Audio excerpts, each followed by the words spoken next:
Idol, nandito na tayo doon. Magbanat-banat doon. Magpaano tayo ng pagdahara, ng karangin.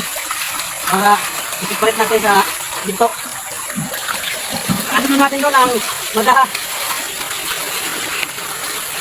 At dito ang tinatawag na stopper. Dito ang ginto.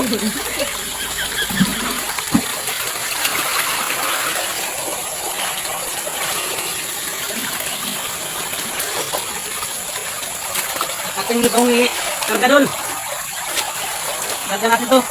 Para natin bubuhan ng tubig. Ganito ang proseso doon. Hindi madali. Galing pa atot lang sa kasako. Tapos pinisgatis ang yuta. Ang lupa, pinisgatis para magiging magaha. Balas. Oh, wow! So, ako na yung i-banuha doon. Para ating ipanot. Ito ang tinatawag na stopper doll. Dito ang stopper. Kasama dito ang ginto at saka magaha. Oh, wow! Dito siya nagpupunduhan. Ito po ang ating bibiringin para masiparit ang ginto at saka magaha. Bangan na doll. Doll, ito na doll. Biringin na natin doll.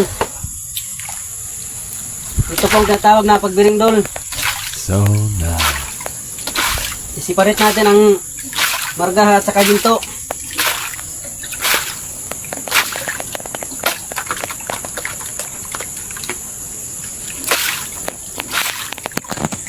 Ito po ang ginto doll. Oh, wow!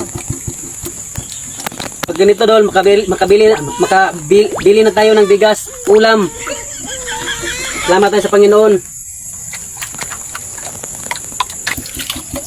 Ito doll ang tunay na ginto. So nice. 24 carats.